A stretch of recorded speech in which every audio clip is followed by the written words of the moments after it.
Today I fucked up by finding millions of maggots in my kitchen. Let me start by saying I usually keep a clean home. I have a very old house, built in 1895. I have been remodeling and fixing it since I bought it in January. So we only live here about one half the time. So now to the story. I started to notice an abnormal amount of flies in my kitchen, which was no surprise. It's getting hot out and I have an old house that needs new windows. So I set out traps like those sticky things that hang and started deep cleaning to see if there was a cause for them. Didn't find anything until the next day. I woke up, went to my kitchen and noticed thousands of flies. Face vomiting, gross, I know. I get my husband and we started removing everything from the kitchen. Like everything, microwave, stove, dishes, threw away most of the food etc. The last thing to move was the fridge. This is where shit gets gross fast. We started to pull it out, then you could hear the buzzing.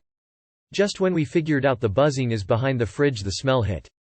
If you ever smelled anything rotting in the heat for a week, you know the smell. At that point we had to walk away and open all the windows.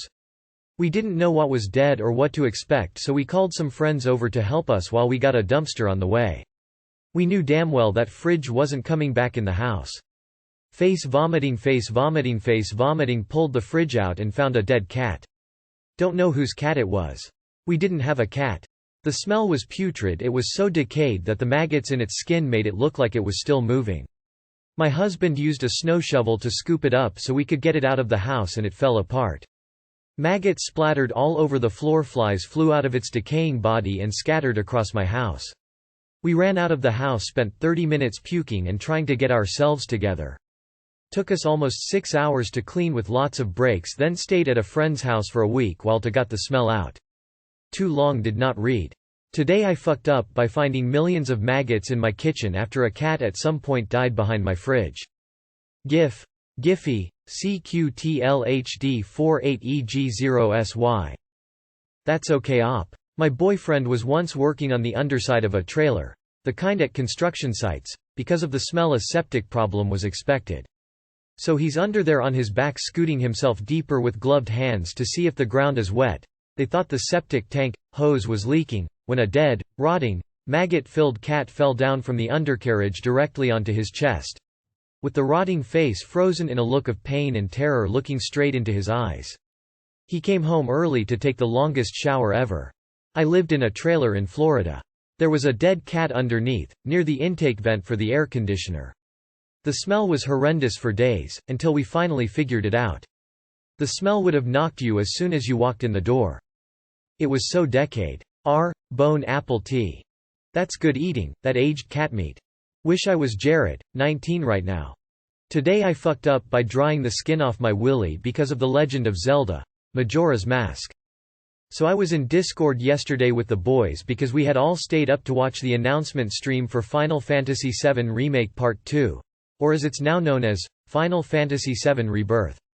We had to pass the time for 6 hours before the stream, and we didn't trust ourselves enough to take small naps without just falling asleep and missing everything. It was then that my friend had a genius idea. He asserted that he could finish the Great Bay Temple in The Legend of Zelda, Majora's Mask for the Nintendo 64 in a faster time than I could masturbate. I of course denied these allegations and thus took the challenge. I noticed that I had run out of lotion. I told my friends about it and they, reminiscent of snake oil salesmen, told me that they had a solution to all my problems, and reminiscent of an unassuming Californian gold miner, I took their deviltry as fact.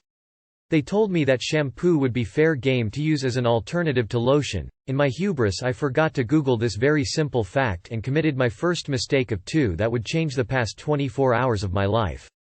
So they set up a stopwatch, video guide of the temple, and I set up a towel and a fleshlight.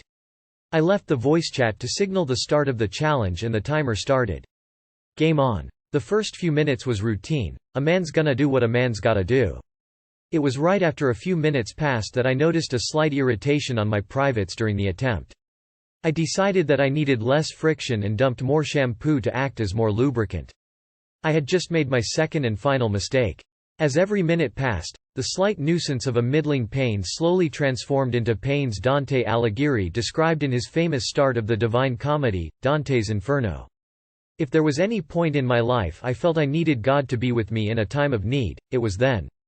I felt pain that made my mind explore the possibilities of what childbirth would feel like for a man.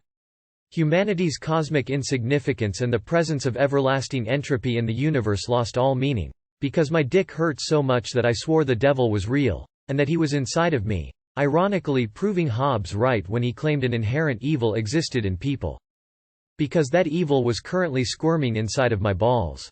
I quickly rushed to the bathroom and washed myself in warm water for what must have been an hour. The warm water of my shower was the only thing that kept me sane that night, because any second without it meant being forcibly pulled back into a cacophony of terrible, terrible pain.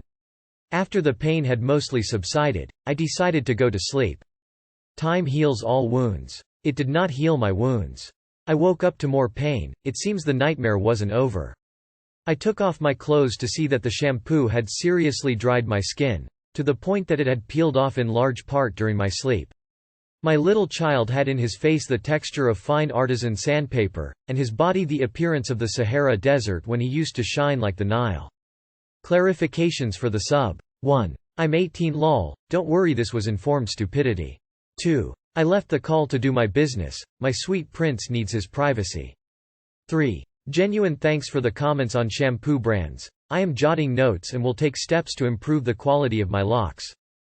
4. Just to confirm that comments claiming the opposite are trolls and or didn't read. I didn't masturbate on call with my friends. 5. Just to be sure, I'm not American. I am an Asian, from Asia, with Asian friends from Asia. Edit. Hey, you guys are pretty convincing with the whole conditioner thing. I'll take the opportunity to ask if you believe conditioner is an acceptable alternative instead. Edit. For anyone wondering about how the challenge finished, after my friends found out about what happened, we weren't on call when it actually happened. Jesus, I have no idea how people keep missing that. They stopped Majora's Mask. So in essence everyone lost. Crisis Core Remake and FF7 Rebirth were pretty damn great though. Edit. Just to restore some faith in humanity, we all have a mutual understanding of how inanely idiotic the entire event was and know what happened isn't normal for us. Nothing wrong with laughing at some dumb mistakes. Too long did not read. Because I got bored waiting for Final Fantasy VII Remake announcements, I masturbated using shampoo and made my willy shed its skin like a tarantula. You have some really fucking weird friends. I bet I can play through Mario 64 faster than you can suck me off. What kind of shampoo do you use? So I can stay the hell away from it. You use lotion with a fleshlight? Take yourself to literally any grocery store or pharmacy and snag yourself some water-based lube. Thank me later. Is this lotion thing a common thing in America, and is it related circumcision? Genuinely interested and wondering. I've found in many American movies, often comedies, hint about masturbation with a bottle of lotion. Eesh, this is really, really strange. I can't imagine challenging my friends to a masturbation race. I think you might all be better off just, getting a room. Today I fucked up by telling a coworker about a trip I took as a kid. So, an hour ago, I was in a meeting to discuss a project, and before we started, my supervisor wanted to break the ice by asking us what our favorite summer memory was as a kid. Everyone is giving these really classic Americana answers like hanging out with friends till the streetlights came on, going fishing, etc. Meanwhile, my family barely did anything or went anywhere because we didn't have much money. Most summers I'd just stay home and watch whatever was on TV or play video games, except for this one summer where a classmate invited me to join him on a road trip to Six Flags, so I told that story figuring it's better than telling a bunch of managers about when I beat Zelda 2 in an afternoon. When it comes to my turn, I talk about going on a road trip to Disneyland. It's just maybe a 10-hour drive from where I grew up and how it would be my first time going there and how excited I was. I talk about how I got carsick and my friend's dad didn't want to pull over. How it was 100+ degree heat and they didn't want to turn on the AC, so I was boiling alive, all while telling myself, it's for Disneyland. Disneyland. Passing the time by singing Disney songs in my head. After all the annoyances, what felt like a week to an 8-year-old, we finally get to Disneyland, go on the monorail, and I'm making a mental note of, I want to go on that ride, and that ride, and that ride, just for the monorail to end, and my friend's dad say that it's time to go to beat the traffic. 8-year-old me is crushed. We just drove all this way, rode the monorail, and that's it. As I'm telling this story, I just see one of my coworkers in the meeting look very confused, like he's trying to remember something, while the rest of my coworkers have this look of pity and ask if I ever got a chance to go back and enjoy Disneyland. Halfway into the meeting the one coworker just shouts out, "Dude! That's from Tiny Toons." He starts to explain Plucky Duck's plot of the Tiny Toons summer vacation movie where he goes to an amusement park with Hampton's family. Apparently I had watched that movie so many times one summer when it first came out that, as time passed, I started to misremember it. For at least the past decade, I had honestly thought I went on a road trip with a friend's family that was that horrible, but nope, just really loved Tiny Toons. Too long did not read. Watched a cartoon so many times one summer that I mistook it for a memory and told it to my coworkers. I have a distinct memory of my mom telling me about a job she had as a teenager working at a drive-in restaurant on roller skates. My mom informs me I am confusing her with Marge Simpson. "Was your friend real? First you said Six Flags, then it was Disney?" Yeah, as I was reading this I was thinking, dude, that's Plucky's story. Like, the whole thing. I have done this. My husband's uncle carved a lion out of wood, and a decade later as we were packing I told him my dad made it, and he was flabbergasted lol.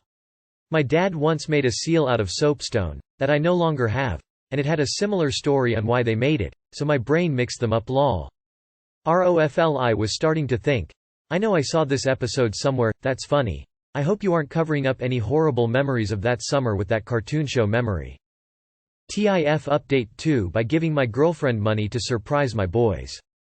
Previous update. I know this wasn't a funny fuck up, but it was a true fuck up. My other posts got a lot of attention so I'm updating one last time. Not sure if it's allowed, or how long it will stay up. I'm surprised my account hasn't been suspended for my safety after the amount of creepy threats I'm still getting. I went to the hair salon she said she went to. I asked about their cancellation policy and wanted to let them know that her hair service was paid for with stolen money. I 100% believe she just gave me the name of a fancy salon because she knew I'd never go there to see if she was lying because my social anxiety is terrible. I was awkward, sweaty, my voice shook and stuttered, and I turned beet red. She didn't get her hair done there. They had no idea who or what I was talking about and I made a huge fool out of myself. She must have gone somewhere else or used my $200 on something else. The day after I made my initial police report she sent me a video of her destroying my boys' tablets. Yesterday when I went to the police station to give it to them but it did not go how I thought it would. The officer immediately started damn near interrogating me. Asking if I could prove those were my tablets, asking if I had proof of purchase with me, and asking how I knew the tablets in the video were the same.